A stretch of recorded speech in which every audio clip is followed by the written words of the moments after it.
हां, आता आपण आपल्या पायांचे व्यायाम करू, की जे फार महत्त्वाचे. बघा, आपलं जसं वय होत जातं ना, तसं आपण चालणं टाळतो आणि म्हातारपण म्हणतात आपल्या पायाकडनं येतं सगळ्यात आधी. म्हणजे पायाचे जे मसल्स आहेत, त्यांची शक्ती कमी कमी होत जाते आणि ती शक्ती कमी झाली म्हणून चालणं बंद किंवा कमी. मग चालणं बंद किंवा कमी झाले म्हणून आपल्या फुफ्फुसांचा व्यायाम कमी, हृदयाचा व्यायाम कमी. मग अजून आपण बसून राहतो, मग शरीरात वेगवेगळ्या ठिकाणी चरबी जमा होत राहते. तर हे सगळं टाळायचं, ह्याच्यासाठी एक सिंपल नियम आहे, तो म्हणजे चरैवेति चरैवेति. चालत राहा, हळूच का असे ना, पण चालत राहा. तुमच्या शरीराला फार उत्तम व्यायाम येतो. आणि मग नुसतं चालणं हा व्यायाम आहे का? तर नाही. त्याच्या आधी आपण जितके काही केले व्यायाम ते सगळे करायचे. आता गुडघे दुखायला लागले, मग व्यायाम थांबवायचा का? तर नाही. मग गुडघ्यांचे व्यायाम काय, म्हणजे गुडघ्यांना चांगलं करण्याचे व्यायाम काय, तर आपण एक एक सुरू करू. आता पहिले आपण करू मांड्यांचा व्यायाम.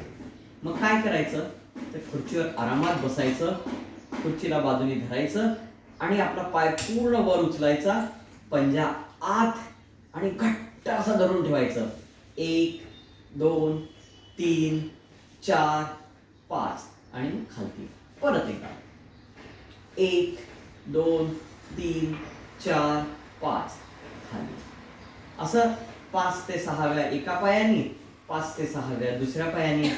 समजा हे आता आरामात व्हायला लागलं, आपल्याला आता त्यांची स्ट्रेंथ अजून वाढवायची आहे, तर मग काय करायचं, पिशवीमध्ये रेती, दगड असं एक अर्धा किलो, 1 किलो असं हळूहळू वाढवत ते आपल्या पायांना बांधायचं. आणि ती पिशवी बांधलेली असताना मग पाय वर घ्यायचा, खाली. हा एक डायनामिक व्यायाम झाला. दुसरा, वर घेतला की धरून ठेवायचं, 1 2 3 4 5 आणि खाली. मस्तपैकी आपला मांड्यांचा छान व्यायाम होईल. दोन्ही पायांचा असं झाला. त्याच्यानंतर आपल्या जागेवरच उभं राहून आपल्या पंजांवर वर खालती व्हायचं, आरामात अगदी जितके करता येतील. आणि लक्ष कुठे, तर आपल्या एक तर शरीराचा बॅलन्स वर, आणि दुसरं आपण येतं ना डोकं,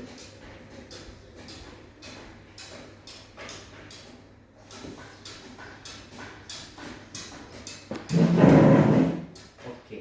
मग दुसरं की आपलं लक्ष कशाकडे असेल ते बघा, आपल्या शरीराचा बॅलन्स आणि दोन्ही पायांवर इक्वल वजन देऊन शरीर वर खालती करत राहायचं. पोटऱ्या जरा दुखायला लागतात, पण हिंमत सोडायची नाही आहे. मग थोड्या वेळाने पोटऱ्यांना असं वाटायला लागतं आग लागली आहे. तुम्हाला एक गंमत सांगतो की पोटऱ्या जर असं दुखायला लागल्या तर बसायचं आणि हाताने आपल्या पोटऱ्यांना हलका मसाज करायचा. काही सेकंदातच पोटऱ्या एकदम खुश होऊन जातात आणि अगदी नॉर्मल होतात. परत असं 2-3 वेळा करायचं आणि हळूहळू ते नंबर्स वाढवत जायचे. जितके आपण हे नंबर्स वाढवू, आपल्या शरीराचा बॅलन्स इम्प्रूव्ह होईल, आपल्या पोटऱ्या मजबूत होतील. पोटऱ्या मजबूत झाल्यामुळे आपल्या शरीरातल्या रक्ताभिसरणाची जी प्रोसेस आहे, म्हणजे रक्त पायाकडनं हृदयाकडे येण्याची जी प्रोसेस आहे, ती चांगली होईल. त्याच्यामुळे मग पायांना काही जे त्रास होतात ते होणार नाही. समजा हे आता आरामात जमायला लागलं, तर मग काय करायचं, एक वीट ठेवायची, विटेवर पाय ठेवायचा आणि मग वर आणि पूर्ण खालती जायचं, वर आणि पूर्ण खालती. त्याच्यामुळे आपल्या पोटरीच्या समोरचा भाग, त्याला टिबियालिस म्हणतात, त्याचाही छान व्यायाम होईल. किंवा जर वीट नाही आहे तर टाचेवर यायचं, पंजावर यायचं, टाचेवर पंजावर, टाचेवर पंजावर. ओके. आता आपले राहिले व्यायाम ते म्हणजे कमरेचे 4 व्यायाम आहेत. तर ते 4 व्यायाम काय, शांतपणे उभं राहूनही करता येतं. हात बाजूला करून ट्विस्ट, याला ॲक्शियल ट्विस्ट म्हणतात, आणि नजर उघडी ठेवायची आणि आपण किती वळू शकतो ह्याच्याकडे लक्ष द्यायचं. हळूहळू रेंज वाढवायची. 1, मग थोडासा पायांमध्ये अंतर घेऊन साईडला किती जाता येतं, साईड बेंड दोन्ही बाजूला जितकं जाता येईल तितकं. हे झालं 2. त्याच्यानंतर पायांमध्ये अंतर ठेवून हळूहळू हळूहळू नजर वर ठेवायची आणि समोर वाकायचं जितकं जमेल तितकं. आणि परत करता करता आपली हळूहळू रेंज वाढत जाईल आणि एक दिवस असा येईल की आपला हात खालती टेकेल आणि मग पंजा पूर्ण टेकेल आणि मग आपण करत करत करत करत आपल्या कमरेचा लवचिकपणा पुढच्या भागाला वाढेल, त्याला फ्लेक्शन म्हणतात. त्याच्यानंतर मग कमरेवर हात ठेवायचा, डोळे उघडे आणि श्वास घेऊन मागे परत जितकं शक्य आहे करत करत करत करत शरीराचा जसा लवचिकपणा आणि स्ट्रेंथ वाढेल तसं अजून अजून मागे जाता येईल.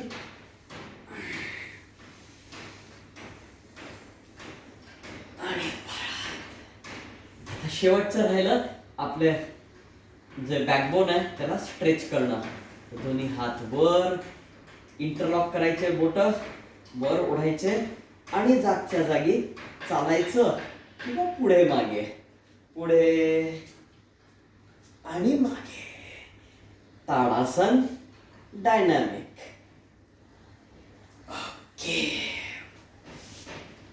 हे झाले आपले सगळे बेसिक व्यायाम. आता आपण थोडेसे मसाजचे व्यायाम करू. तर आडं करून घ्या, मी खालती बसतो. दिसतंय? Very nice. ओके, सगळ्यात पहिले करू आपण आपल्या हातांचं आहे. छानपैकी एकमेकांवर घासायचं. बघा बसल्या बसल्या त्याच्यामुळे काहीच प्रॉब्लेम नाही. हात पहिले छान गरम करायचे आणि टाळ्या वाजवायच्या छान. आणि तोंडाने विठ्ठलाचं नाव घ्यायचं. विठ्ठलाचे नाव खूप पॉवरफुल आहे, आपल्या हृदयाला रक्ताभिसरण चांगलं करतं, ब्लॉकेजेस काढतं. विठ्ठल विठ्ठल विठ्ठल विठ्ठल विठ्ठल विठ्ठल विठ्ठल विठ्ठल. चला आता पुढचं करू. बोटांच्या मध्ये हातात बाजू, पंजाचा बाहेरचा भाग, मनगट, हा आपल्या अंगठ्याच्या बाजूचा भाग आणि पाची बोट एकत्र करून बोटाची टोकं हाताच्या मागे. आणि आता मूठ बंद करून दुसरा हात, फोराम. सगळ्यांना करता येतं, अगदी यथाशक्ती करायचंय. आता पंजा उघडून इथे खोलगट भाग करून कोपऱ्याचा आतला भाग, परत मूठ बंद करून घट्ट मूठ करून आणि हात मागे ठेवून पंजा उघडून दुसरा हात असाच पूर्णपणे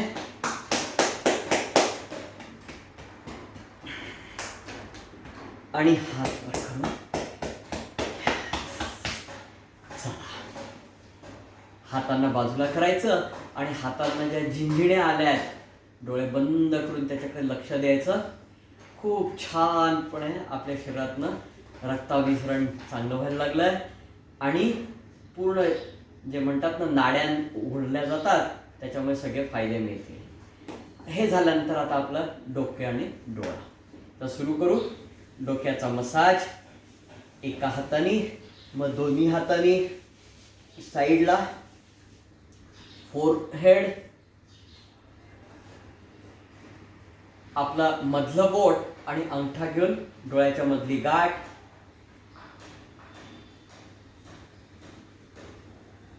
आणि पाची बोट एकत्र करून आपल्या भुवया, मधलं बोट आणि तर्जनी बोटानी डोळ्याच्या खालच्या हाडाला, आणि मग डोळ्यांना हलका मसाज. नाक, तोंड, गाल, गळा आणि मान. खांदे दुखत असतील तर छान खांद्यांचाही थोडासा मसाज करून घ्यायचा हाताने दाबून. आता हे झाल्यावर आपल्या डोळ्यांचा टर्न आहे. तर डोळ्यांमधलं रक्ताभिसरण वाढवायला डोळे बंद आणि चालू. 50, 60, 80, 100, 150, 200 जितके वेळा करता येईल ते.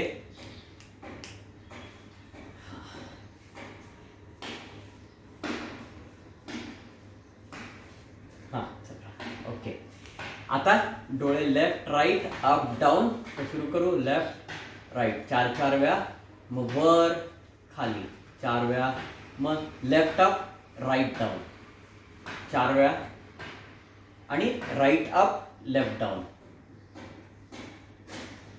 आता डोळ्यांना पूर्णपणे गोलाकार क्लॉकवाईज 4 वेळा, अँटी क्लॉकवाईज 4 वेळा.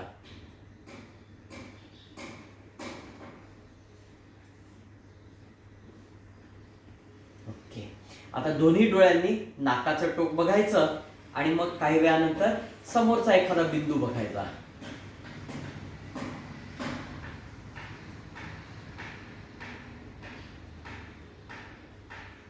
आता डोळे गच्च बंद करायचे आणि पूर्णपणे उघडायचे.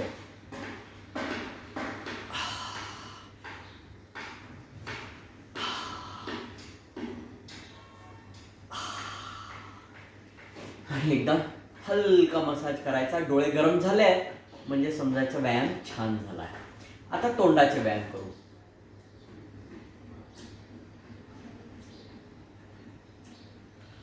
जबडा आणि तोंड बनवायचं.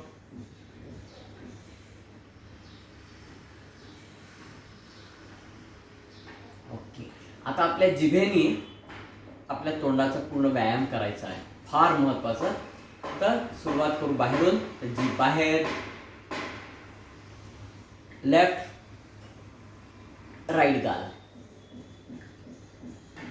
नंतर नाकाचं टोक आणि हनवटी.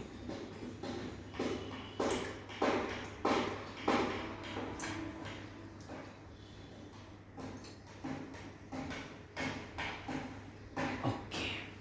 आता आपल्या ओठ आणि दात यांच्यामध्ये असं जिभेनी स्वच्छ करायचं आहे. क्लॉकवाईज 4 वेळा, अँटी क्लॉकवाईज 4 वेळा.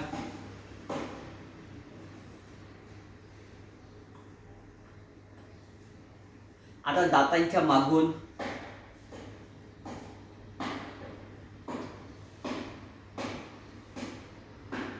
गाल. आता जो टाळू आहे म्हणजे तोंडाच्या आत पटेला म्हणतात, तिथे हळूहळू गोल फिरवायचं. आता जीभ थोडी मागे न्यायची आहे. तिथे एक सॉफ्ट पोर्शन लागेल, त्याला गोल गोल मसाज करायचा आहे. आता त्याच्या मागे न्यायचं, असं खरबडीत लागेल. आणि आता त्याच्याही मागे. आणि मग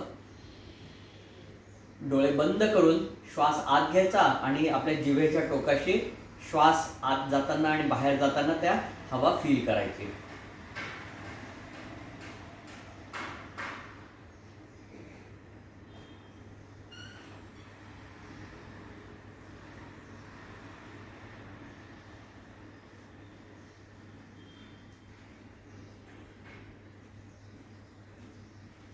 आता दातांवर दात दाबायचे आणि नॉर्मल. आता कानांचा करू. कान छान खालती ओढायचे,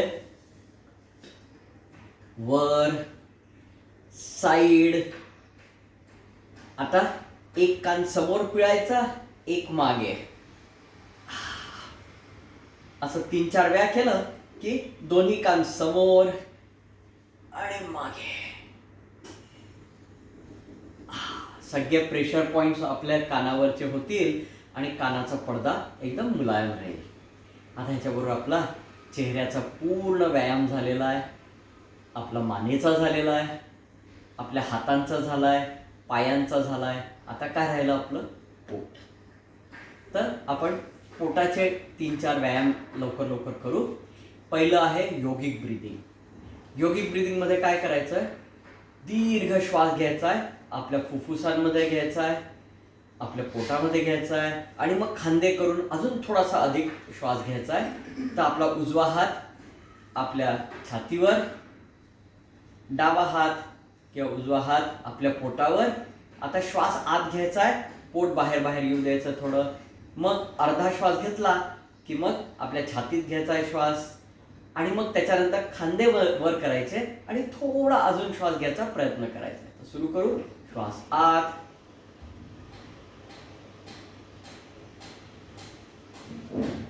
होल्ड आणि मग खांदे खाली, फुफ्फुस नॉर्मल आणि मग पोटातले पूर्ण श्वास बाहेर काढायचा.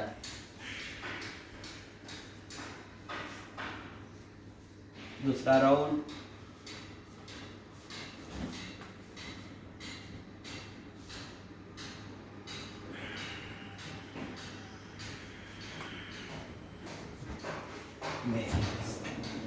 हे झाल्यानंतर हे झालं योगिक ब्रीथिंग. ह्याच्यात आपल्याला काय फायदा आहे तर आपण पूर्ण श्वास, दीर्घ श्वास घेतोय आणि फुफ्फुसांना पूर्ण ओपन आउट करतोय. त्याच्यानंतर आहे आपल्या पोटाच्यासाठीचे काही व्यायाम ज्याने आपल्या शरीरातली सुप्त शक्ती लिबरेट होते किंवा वापरायला तयार राहते. तर त्यातला पहिला व्यायाम आहे भस्त्रिका. हलकीशी मुठ्ठी शरीराच्या समोर आणि पूर्ण आनंदाने, पूर्ण उत्साहाने हात वर आणि बोटं एकमेकांपासून दूर आणि दीर्घ श्वास घ्यायचा आतमध्ये जेवढा शक्य आणि मग तो झटक्याने बाहेर सोडायचा.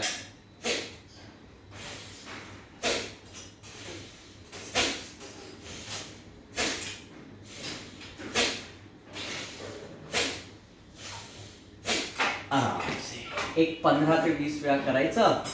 आणि ज्यांना ज्यांना माहिती आहे की आपले बंध कसे लावायचे त्यांनी त्रिवार बंध लावायचा. त्रिवार बंध म्हणजे कोणते बंध? ते जेव्हा आपण गळा असा समोर करतो तर आपला गळा पूर्ण बंद होतो, त्याला म्हणतात जालंधर बंध. पोट जसं आत घेऊन पाठीकडे जितकं जवळ घेऊन जाऊ तर त्याला म्हणतात उड्डियान बंध. आणि आपलं मूलद्वार जे आहे, गुदद्वार आहे, त्याला वर ओढायचं घट्ट आणि बंद करायचं, त्याला म्हणतात मूलबंध. तर हे तिन्ही बंध आपल्याला लावायचे. सिक्वेन्स कसा असेल? दीर्घ श्वास आत घ्यायचा, पहिले मूलबंध, मग उड्डियान बंध आणि मग जालंधर बंध. सोडताना जालंधर बंध सोडायचा, उड्डियान बंध सोडायचा, मूलबंध सोडायचा आणि मग श्वास बाहेर सोडायचा. तर भस्त्रिकेनंतर हे 3 बंध जर लावले तर आपल्या शरीरात जी शक्ती डायनॅमिक स्टेटमध्ये अवेलेबल आहे ती आपल्या या 5ही शक्ती केंद्रांमध्ये पूर्णपणे स्थापित होते किंवा ॲब्झॉर्ब केली जाते आणि मग ती शक्ती आपल्याला पुढे आपल्या वेगवेगळ्या व्यायामांना वापरता येते. हे झाला आपला दुसरा व्यायाम. आता तिसरा आहे कपालभाती. कपालभातीमध्ये काय करायचं आहे तर उश्वास, श्वास बाहेर काढणं ते शक्ती लावून, म्हणजे प्रयत्न करून पूर्ण मसल्स पोटाच्या आत घेऊन आणि आत येणारा श्वास हा सहजपणे आत जाईल, त्याच्यासाठी प्रयत्न करण्याची गरज नाही. आणि 1 सेकंदाला 1 असं यथाशक्ती वाढवत जायचं आणि फायनली आपण 15 मिनिटं म्हणजे 900 रिपिटेशन्स करू शकतो, पण सावकाश वाढवायचं. तर सुरू करू कपालभाती.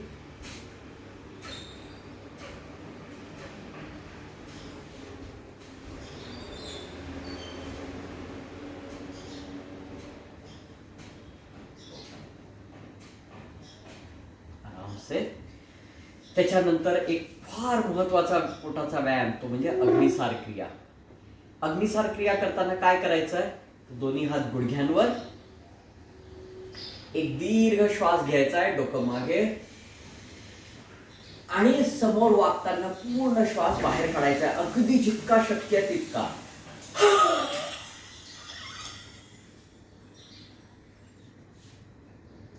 पूर्ण श्वास बाहेर काढल्यावर आपली हनवटी छातीला लावायची आहे, म्हणजे नवीन श्वास आत जाणार नाही. आता पूर्ण श्वास बाहेर आहे आणि मग ह्या स्थितीत पोटाला आत घ्यायचं आणि बाहेर सोडायचं, आत बाहेर जितके वेळा करता येईल.